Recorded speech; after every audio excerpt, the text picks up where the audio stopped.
All right, we're going to tie in Adam's Irresistible. That's kind of what we're going to see there. Very, very buoyant dry fly. Really hard to sink. Can be a little bit of a tough fly, so hopefully this video can kind of flatten out that learning curve a little bit.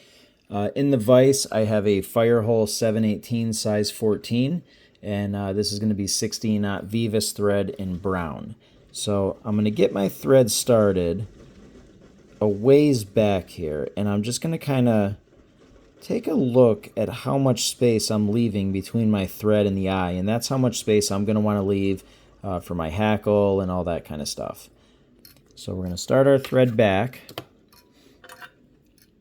We'll get that cut off there. The tail material on this fly is going to be some moose body hair. Don't use the moose mane. That's a totally different material. This is going to be the body hair that I have in my stacker here. It's very easy to get all the fuzz and all the crap knocked out of this. So just get that in your stacker, get the tips aligned. You should have something that looks like that, which you can lay down on the shank, measure out, and get secured in pretty easy. Moose mane's a really, really good tailing material. Very buoyant, easy to work with, easy to stack, easy to align the tips. So we're going to get that notched down with touching wraps all the way down to the back.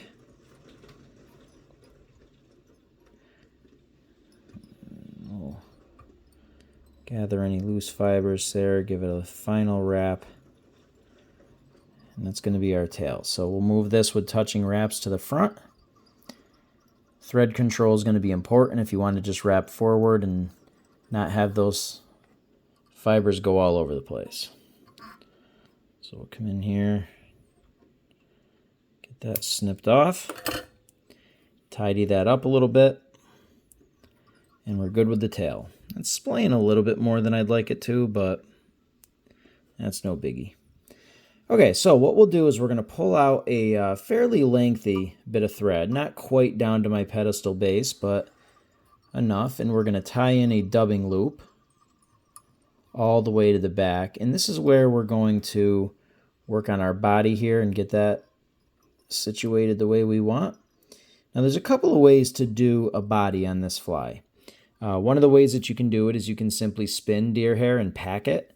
That works just fine. I don't love that method, not only because it's a little bit more difficult, but I also don't love it because I think on this fly, I'm not so sure you gain much by having some tightly packed deer hair. I think what you're really going to want on this fly is you're going to want those fibers to be a little bit more loose. So I think you're going to kind of get the desired effect if you don't do the spinning method. So what I'm going to do is I'm going to tie this using a dubbing loop. And I'm going to kind of show you how I do that. I'm going to take a patch of this mule deer hair. Really, really good for spinning. And I'm just going to clean some of this out so I can grab a strip of it. Now you can't see this, but it's hard to do this in the camera. So what I'm doing is I'm grabbing a clump of deer hair, but a strip of it. Don't go and just grab a big clump of it. You want a strip of it. You want it to lay kind of flat. I'm going to cut the tips off, and I'm going to take my Stanfo material clip here, and I'm going to slide that in and grab as much of that hair as I can and snip that right off. Now, looks kind of messy right now, but it's really no big deal. The one thing I do want to point out is the way that you get that deer hair into your clip is you grab the hair while it's still on the patch. Don't cut it off and stack it or anything like that. You want it still on the patch. So what I'm going to do is take this, and I'm just going to snip straight up. Give that a little bit of resistance. Good. Okay. So what you'll have is something that looks a little bit like that. If you buy this Stanfo clip, you do get 2 in a pack. So I'm going to take my second clip, and I'm just going to weasel my way in, clip it, and then release the first clip. Now there is an easier way to do this, but hang on, I just dropped something here. I wouldn't call it easier, but with less waste, I think is a better way to put it. But it's kind of hard to do that with the video. I think you can figure it out pretty easily. You can just go and cut the tips off, and then you know, take a little bit less hair off and kind of do it that way. So you don't have as much waste. But for video purposes, that's what you're going to end up with. And what we'll do is we're going to take our dubbing twister here, get that into our loop, and get the hair into our dubbing loop. Now, while I'm doing this, I do want to point out that this Stanfo clip is a tool that allows you to do a lot of the same things that, you know, like the Petitjean clip. But I know that Petitjean clip is pretty pricey, and that's something that a lot of people do kind of hesitate to buy.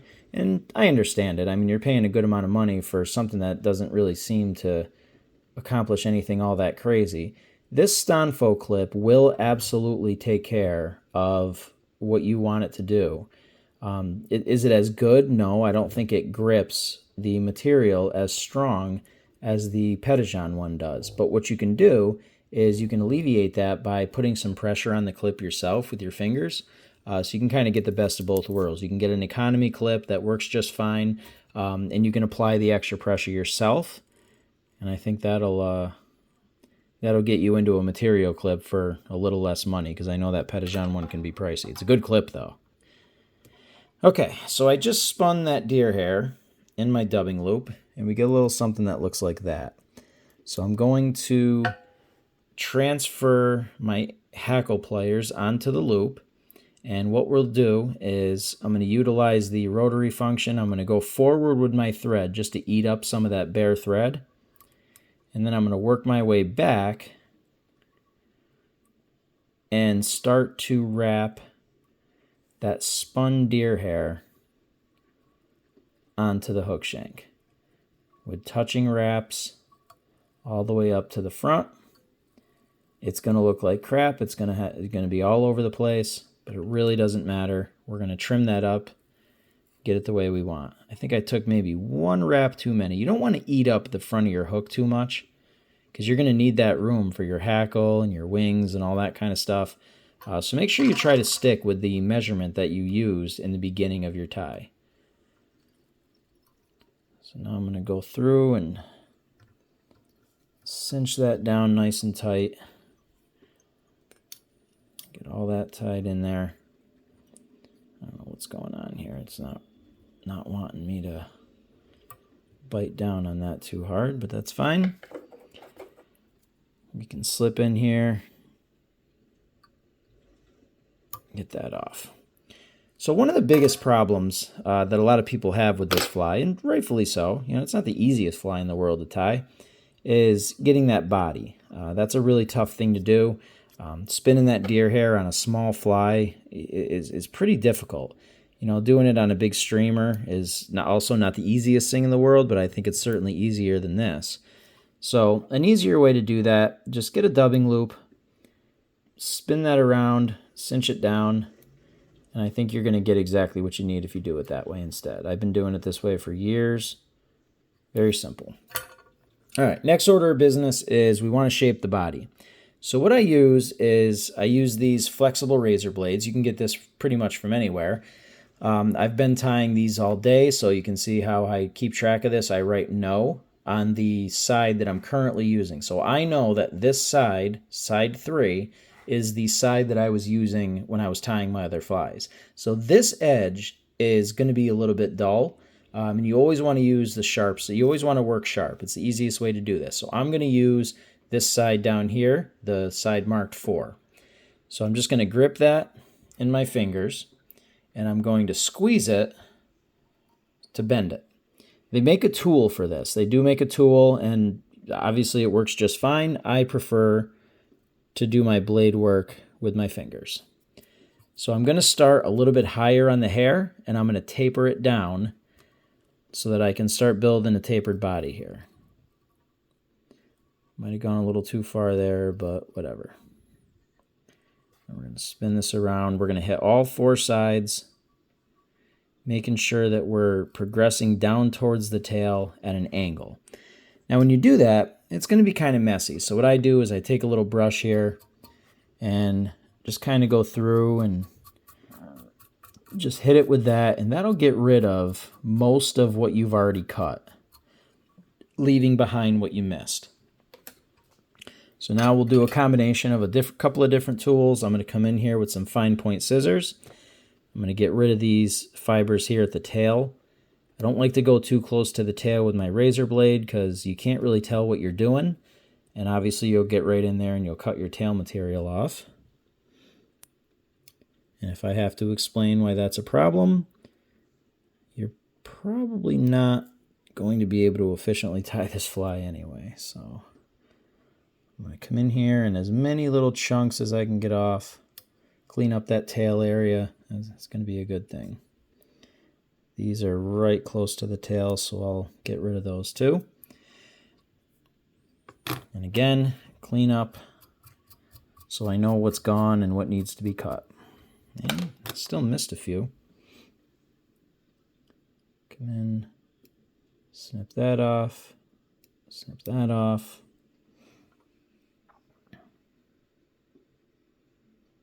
Good.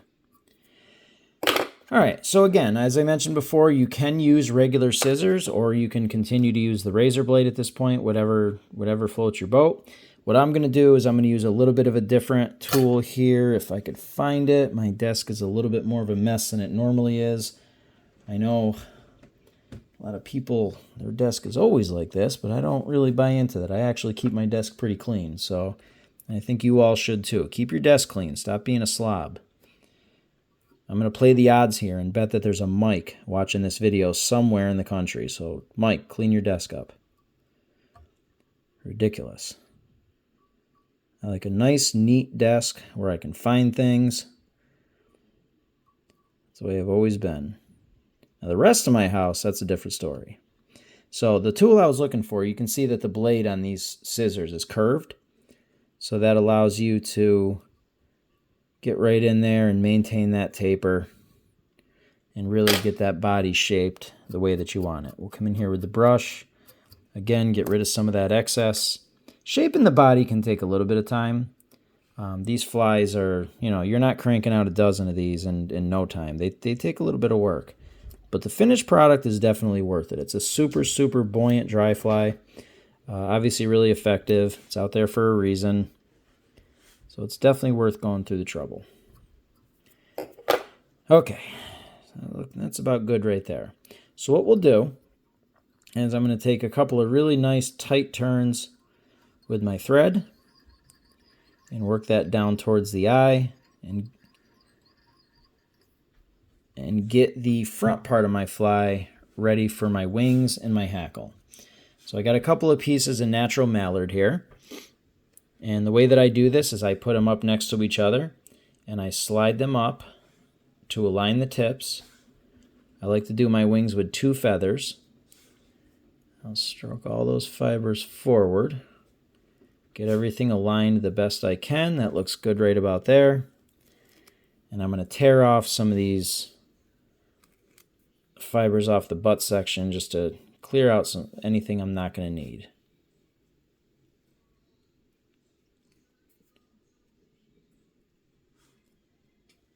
Get rid of that.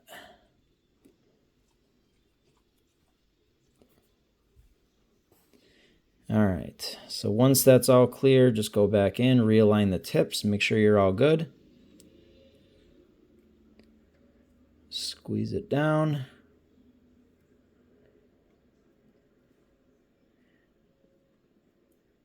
These aren't cooperating with me today, but they're gonna eventually. So we're gonna go and measure out the size that we think we want. That looks good, probably right about there. And we'll cinch them down with tight wraps. And before you get your thread all the way back to the deer hair, leave just a little bit of space to slip your scissors in there and get those cut. And we'll finish our wraps all the way back to the deer hair. Bring it forward, hold those back. We'll create a little bit of a ramp in front. You don't need too much of a ramp. Just a few wraps will get those fibers to stand up on their own. And then we're going to split them evenly and run your thread into the middle there to split them. And we'll do a few wraps around the base to kind of collect those fibers a little bit. And we'll do the other side. I'm just using really light pressure on my thread and just running it around the bottom. And it can be tough. I mean, it's gonna slip out, you're gonna lose it. It's gonna happen. But what does happen is when you do a little bit, wrap your thread around, save your work, and then come back to it, and then that'll be a little bit more rigid, allowing you to do that a little bit more. I'm going to actually spin my thread so that it turns the way I want it to turn. It's not behaving the way I want it to. There, that's better.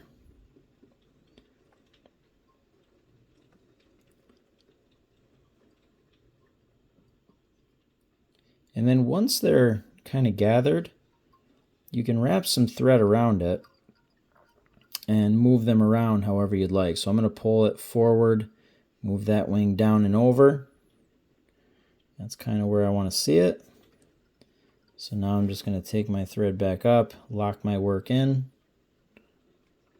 and that'll be good. All right. So let's get that out of there. Final little part of this puzzle is our hackle.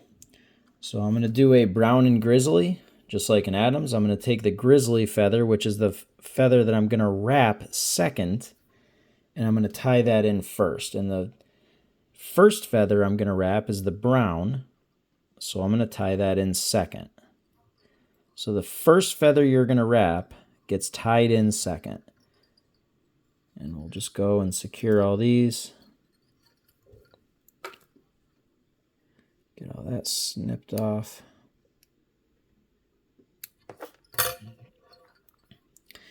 Okay. I like to wrap with these hackle pliers. So I'll get a firm wrap here in front of the deer hair. Make an initial wrap with the brown.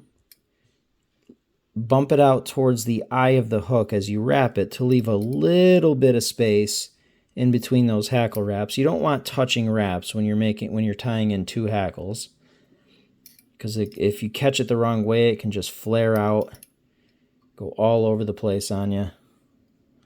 Kind of want to avoid that. I kind of wish I left a little bit more space here in the front, but it really doesn't matter. It'll be just fine. That's really just personal preference. I like a little bit more of a prominent head on my dry flies, so I just want a little bit more space, but not a big deal. So now we'll take our grizzly, we'll wrap it right through the spaces that we left. Hold our wings back, get a couple wraps in front of the wings. Tie that off.